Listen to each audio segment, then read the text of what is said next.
Hey guys, স্বাগতম জনাইছোঁ মোৰ অন্য এটি ভিডিঅ'লৈ আপোনালোক সকলোকে। আশা কৰোঁ সকলো ভালে আছে। আজি হৈছে জুলাই 7 তাৰিখ আৰু আমি গৈ আছোঁ গুৱাহাটীলৈকে। যিহেতু বেটা আৰু বেটীৰ গৰম বন্ধ এই জুলাই মাহটো, আৰু তাৰ কাৰণে আজি ওলাইছোঁ ভণ্টিহঁতৰ ওচৰলৈ। ভণ্টি থাকে গুৱাহাটীত, তালৈকে ওলাইছোঁ আৰু মা থাকে তেজপুৰত, আমি তালৈকেও যাম।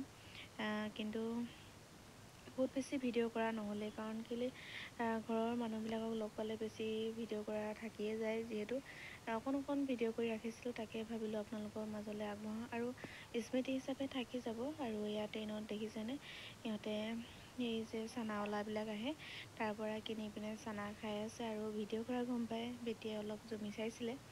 তাৰপিছতে অকণমান ট্ৰেইনত, যিহেতু দীঘলীয়া জাৰ্ণি, এনেকৈ আৰু খোৱা, মোবাইল চোৱা, খেলা এনেকৈ পাৰ হৈ গ'ল। আৰু গৈ পাই আমি ষ্টেচন পাই গ'লোগৈ গধূলি 6টা বজাত।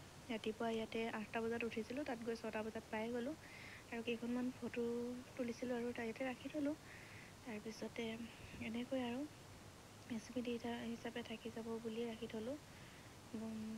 এয়া বেটা আৰু বেটি, আৰু এনেকৈ দেউতাকৰ বহুত বেছি গৰম উঠিছিলে। স্পৰ্টিংটো খুলি গেঞ্জিটোৱে পিন্ধি থাকিলে। একো নাই, কোনেও চাব লগা নাছিলে বাৰু তেনেকুৱা। গৰমো উঠিছিলে আৰু এয়া ভণ্টিক লৈ পাই গ'লোঁ। ষ্টেচনত অকণমান সময় ৰ'ব লগা হ'ল। তাই মানে ডিউটিৰ পৰা আহি পিনে আমাক নিবলৈ আহিছিলে। অকণমান সময় ৰৈ দিলোঁ আৰু আধা ঘণ্টামান সময়।